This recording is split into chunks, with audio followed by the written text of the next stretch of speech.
just do a quick comparison ng 2022 model, which is same nung sa unit ko, and sa 2024. So now it's really up to you. If you want something na more modern with all of those functions. Ayan, nandito na naman tayo sa Vespa Imus para magpa-PMS. This will be the third PMS ng Vespa Sprint S150 natin. And the third PMS is supposed to be either the 10th month or 10,000 kilometers, whichever is higher. Yun nga lang, whichever comes first pala. Yun nga lang, yung sa Vespa natin, it's just 6,200 and naka 10 months na, 10 months ngayong September. So kaya it's time for the third PMS para rin ma-maintain or ma-retain natin yung warranty nila. This is doing the regular initial check-up, yung physical checks para malaman kung may mga gasgas yung motor or ano man.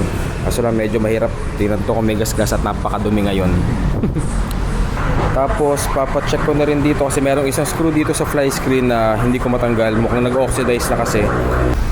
Okay, habang nag-aantay tayo, sabi naman tayo susunod dito yung mga available units nila. They have not for sale yung Mickey Mouse, pero they have GTV, GTS, mga Sprint S125, Sprint 1 wala silang 125 pala dito. Meron silang mga 150 and S150. Tapos ito mga Primavera para sa mga naghahanap ng white, ng big. Ayan, meron sila dito. There you go. Tapos ayun na nga, sa loob na ng kulungan ang Vespa natin.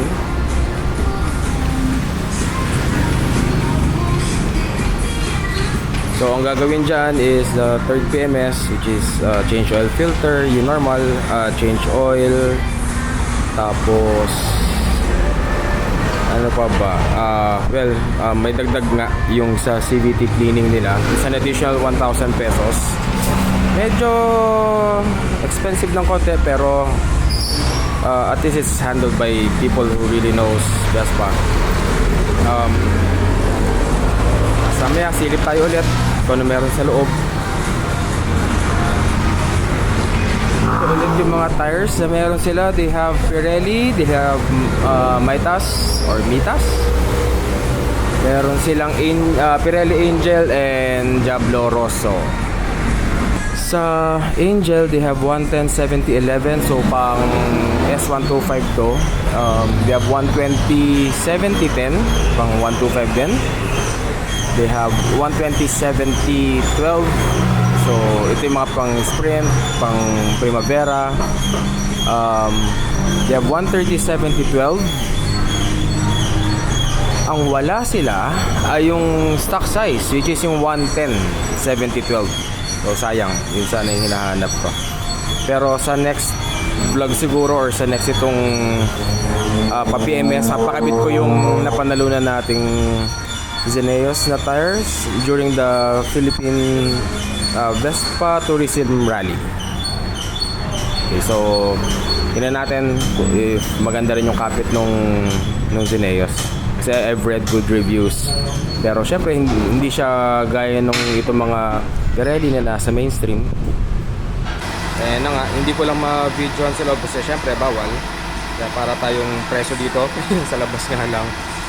Nag-CVT cleaning na, binuksan na. So there's the belt. Nakabaklas na.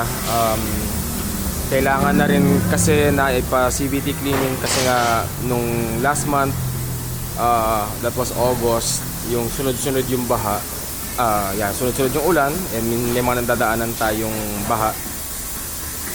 Hindi man tayo tumirek, pero still best to have it cleaned as soon as possible for maganda na may takbo. And after nung baha, chinek ko naman hindi naman nagkulay kape yung oil natin. So I think all is good.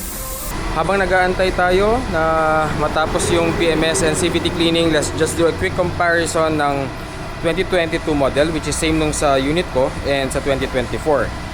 So sa 2024 model, as you can see here, all the garnishes are black. The headlight, dito sa sides, trimmings, lahat black. Even the grab bar, that's black.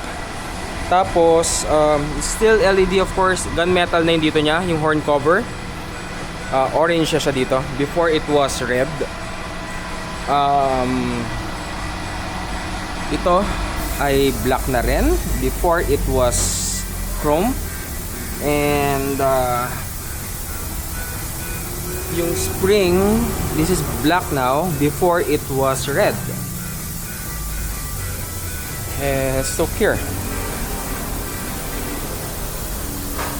Sa likod, yeah, grab bar is black. Itong trim ng taillight is black also. Plus itong panel nila ngayon is digital dito. Compared sa 2022, for comparison, this is a 2022 model. Ganito yung panel niya. Sa 2024, mas malaki na yung screen.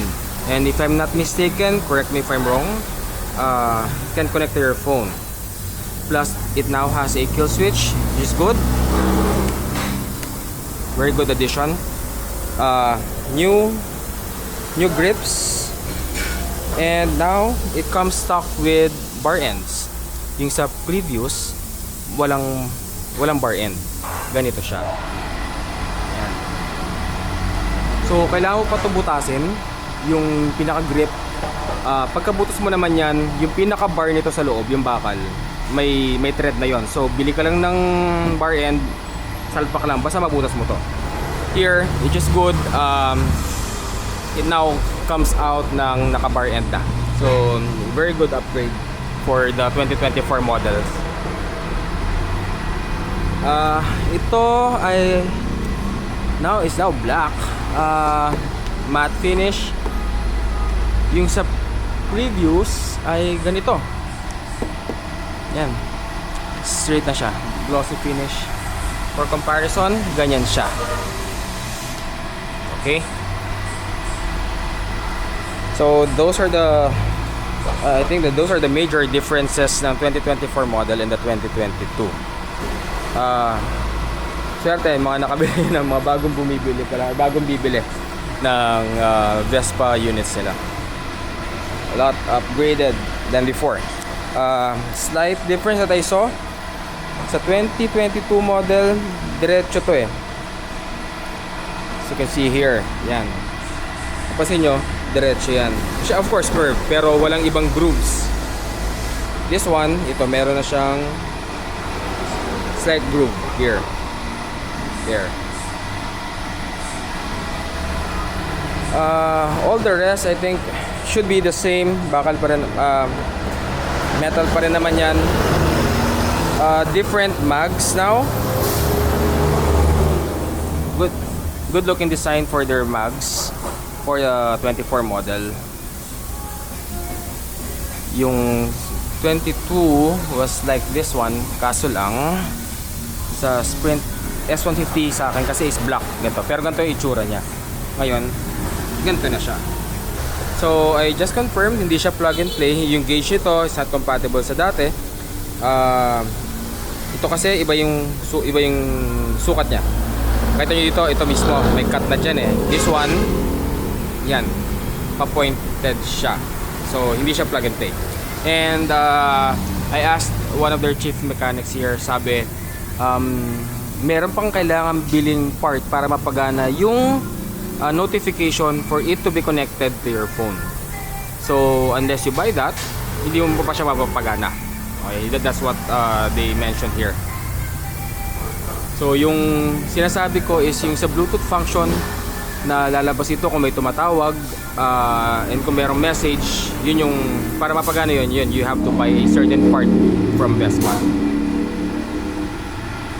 Okay, so yeah, I guess that summarizes the differences from the 2024 model and the 2022 model. Now it's really up to you. If you want something na more modern with all of those functions,